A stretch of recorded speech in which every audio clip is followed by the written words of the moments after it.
ओम नमः शिवाय। मेरे शिव चैनल पर आप सबका स्वागत है। सबसे पहले तो आप सभी शिव भक्तों के चरणों में मेरा प्रणाम। बात करते हैं श्रावण मास में शिव पूजा के बारे में और सावन में शिव पूजा की क्या महत्ता है, क्या इम्पोर्टेंस है। श्रावण मास को सीधा सीधा भगवान महादेव से जोड़ करके देखा जाता है, भगवान शिव से जोड़कर देखा जाता है। जो लोग पूरा वर्ष शिव मंदिर नहीं जाते, चाहे घर वालों के बोलने पर ही, उनके फोर्स करने पर ही, एटलीस्ट श्रावण में तो या किसी सोमवार को अवश्य ही जल चढ़ाने जाते हैं।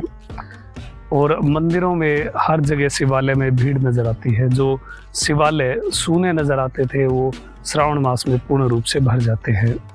कुछ चीज़ें शिव भक्तों को ध्यान रखनी चाहिए श्रावण मास में, चूँकि हर जगह भीड़ होती है, शिव भक्त आते हैं, श्रद्धालु आते हैं हर जगह से।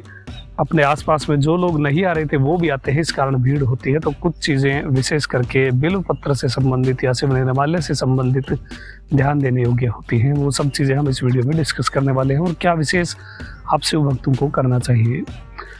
श्रावण में ही शिव पूजा होती है, ऐसा जो शिव भक्त इस चैनल से जुड़े हैं वो नहीं मानते, क्योंकि हर दिन, हर महीना, हर नक्षत्र, हर वार, हर तिथि शिव से ही संबंधित है। और हम हर महीने में, हर नक्षत्र पर उत्सव मनाते आ रहे हैं शिव पूजा से संबंधित। और श्रावण जैसा ही उल्लास पूरे वर्ष रहता है जो शिव भक्त इस चैनल से जुड़े हुए हैं। तो इस बार श्रावण में क्या विशेष आपको करना चाहिए। सबसे पहले बात करते हैं महत्व के बारे में। तो स्कंद पुराण में ईश्वर स्वयं सनत कुमार को बताते हैं कि श्रावण मास में किया गया शिव पूजन हजारों पापों का नाशक होता है।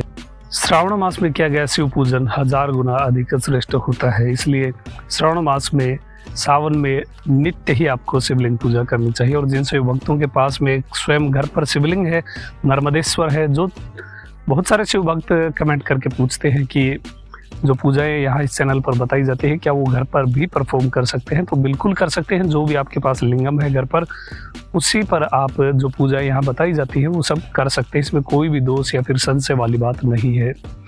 जो पूजा आप शिवालय में करने जा रहे हैं वही आप अपने घर पर स्थापित जो लिंगम है उस पर कर सकते हैं। नर्मदेश्वर में या फिर सप्टिक लिंगम या जो भी आपके पास हो उस लिंगम पर वो पूजाएं सब कर सकते हैं।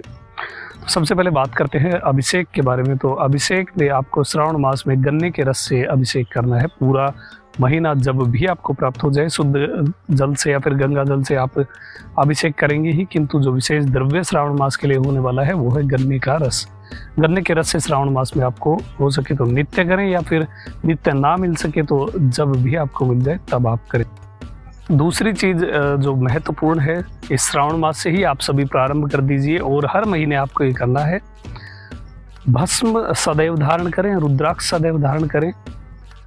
बहुत सारे शिव भक्त भस्म धारण कर लेते हैं, रुद्राक्ष धारण कर लेते हैं, किंतु जैसे ही बाहर निकलते हैं, किसी से नजरें मिलती हैं तो वो शर्मा जाते हैं और ज़्यादा देर वो भस्म को रुकने नहीं देते अपने मस्तक पर। अपने स्वामी के चिन्हों को धारण करने में कैसी शर्म है।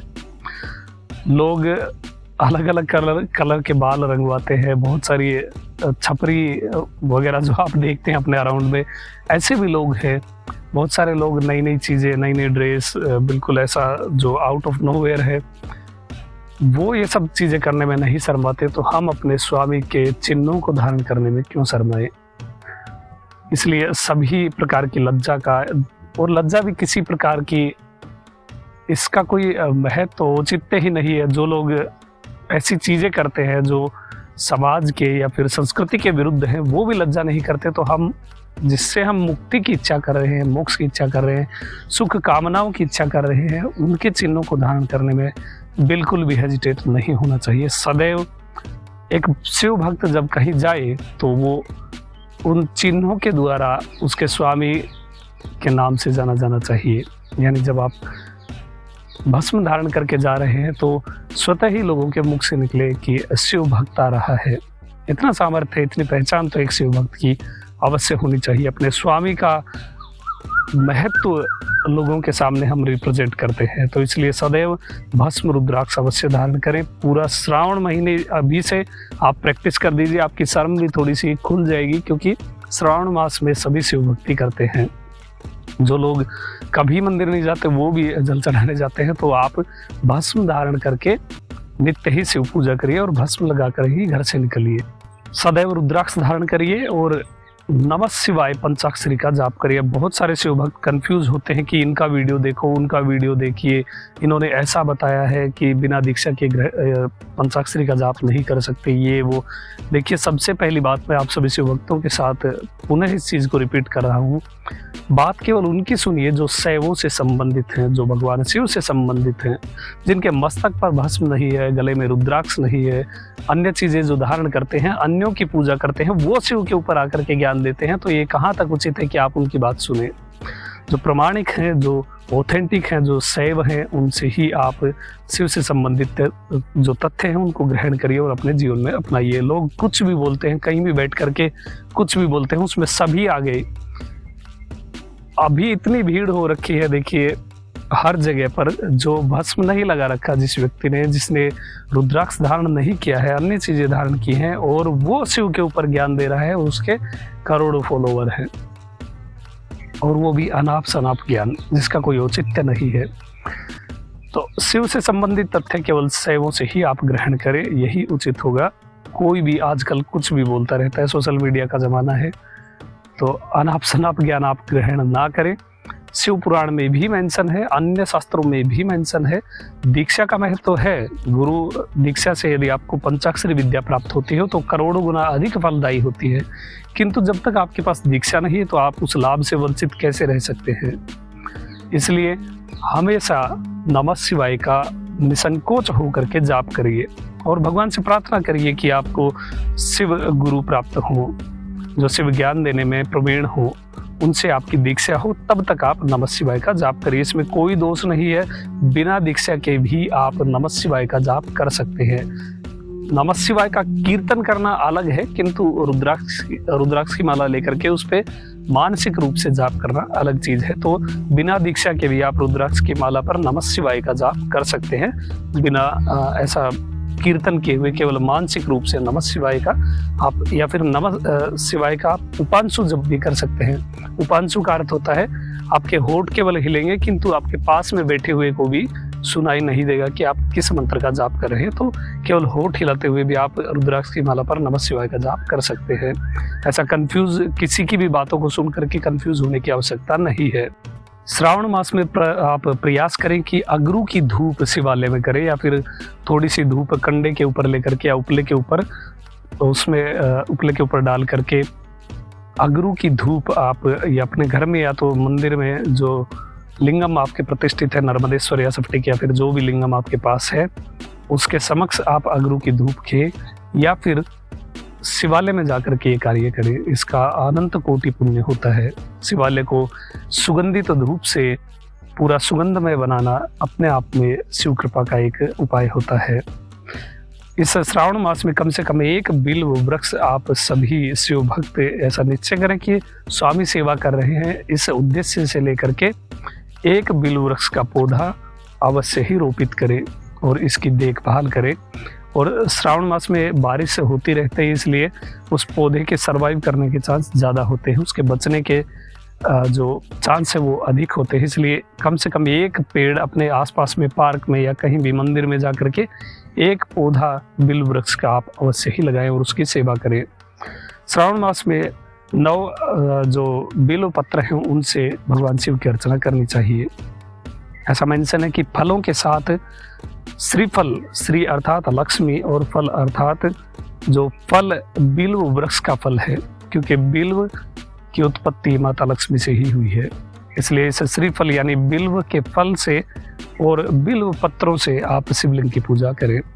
यदि नित्य ही आपको बिल्व फल नहीं प्राप्त हो रहा है तो केवल बिल्व पत्रों से ही शिव पूजा करें। इस श्रावण मास में प्रत्येक सोमवार को आप नव पल्लव जो होते हैं, आम्र पल्लव होते हैं, आम के पत्ते या फिर अशोक के पत्ते जो भी आपको मिल जाए, उनसे बंधनवार अपने द्वार पर, घर के द्वार पर लगाएं। ऐसा उत्सव समझिए कि हर सोमवार को भगवान शिव का आगमन आपके घर पर हो रहा है। माँ भगवती आदि शक्ति के साथ भगवान शिव आपके घर पधार रहे हैं। हर सोमवार को आप बंधनवार आम के पत्तों की या फिर अशोक के पत्तों की लगाएं और हर एक पत्ते के ऊपर कुमकुम या फिर भस्म का त्रिपुंड बना सकते हैं या फिर कुमकुम का तिलक करके उस बंधनवार को अपने घर के द्वार पर टांगे। यही कार्य आप शिवालय के द्वार पर भी कर सकते हैं। शिवालय में करेंगे तो अनंत कोटि पुण्य प्राप्त होगा और घर में करेंगे तो भगवान शिव की कृपा वैसे ही प्राप्त होने वाली है, इसलिए ये कार्य अवश्य ही करें। अब स्तोत्रम की बात करें तो पूरे श्रावण मास में आपको पुरुष सूक्त का पाठ अवश्य करना चाहिए। जो लोग पुरुष सूक्त को नहीं जानते तो इस वीडियो के डिस्क्रिप्शन में आपको लिंक मिल जाएगा PDF का, वहां जाकर के आप डाउनलोड कर सकते हैं। शिव पुरुष सूक्त का पाठ अवश्य करना चाहिए। और जो शिव भक्त इसके उच्चारण में कंफ्यूज होते हैं तो यूट्यूब पर जाकर के कोई वीडियो देख लीजिए, पुरुष सूक्त का उच्चारण कैसे किया जाता है, वहाँ से आप सीख लीजिए और नित्य शिवलिंग के समक्ष बैठ करके इसका पाठ करिए। या फिर इसमें असमर्थता महसूस हो रही है या फिर आप नहीं कर पा रहे हैं तो आप अरुणाचल अष्टकम का पाठ अवश्य ही करें। अरुणाचल सुमन मात्र मुक्ति प्रदायक है, तो अरुणाचल अष्टकम का पाठ आप नित्य कर सकते हैं या फिर पुरुष सूक्त का भी कर सकते हैं। और जिन शिव भक्तों को दोनों में पढ़ने में असमर्थता है, जो पढ़ना नहीं जानते या फिर संस्कृत नहीं आती है, उच्चारण वगैरह में बहुत कंफ्यूज है, ऐसे शिव भक्त केवल अरुणाचल शिव का जाप करें। 22 जुलाई से श्रावण मास प्रारंभ हो रहा है, तो भक्तिपूर्वक आप शिव पूजा में रत हो जाइए और अपनी तैयारियां अभी से प्रारंभ कर लीजिए। इससे अतिरिक्त कोई भी आप चीज़ें शिव पूजा से संबंधित करना चाहते हैं तो वो भी कर सकते हैं। कोई स्तोत्र या कोई बुक आप प्रारंभ करना चाहते हैं, पूरे श्रावण मास में आपको उसको समाप्त करना है, तो ऐसा भी आप टारगेट करके कर सकते हैं। किसी भी प्रकार से शिव पूजन में आप चीज़ों में वृद्धि कर सकते हैं, वो आपकी इच्छा के अनुसार और समय जितना आपको प्राप्त होता है उसके अनुसार करें। और एक और चीज़, कोई भी ऐसा कार्य आप ना प्रारंभ करें श्रावण मास में कि आप मान लीजिए संकल्प कर रहे हैं और कोई दिन ऐसा आ जाए कि आपको समय नहीं मिल रहा है या फिर कोई कारण हो गया तो मन में ग्लानि भाव आए, ऐसा कोई भी कार्य आपको नहीं करना है। भगवान से बोल दीजिए जितना हो उतना हम करेंगे, किसी भी प्रकार का शिव पूजा में ग्लानि भाव का स्थान नहीं होना चाहिए। भक्तिपूर्वक करिए। और 21 जुलाई को गुरु पूर्णिमा है, आषाढ़ मास का उत्तराषाढ़ नक्षत्र है, बहुत विशेष उत्सव, उसके बारे में वीडियो पहले ही आ चुकी है, आई बटन पर आपको मिल जाएगी, इस वीडियो के डिस्क्रिप्शन में लिंक है, वहां जाकर के देख सकते हैं। गुरु पूर्णिमा पर शिव पूजन अवश्य ही करें। अभी तक के लिए इतना ही। आपका दिन शुभ हो, महादेव कृपा करें। अरुणाचल शिव। ओम नमः शिवाय।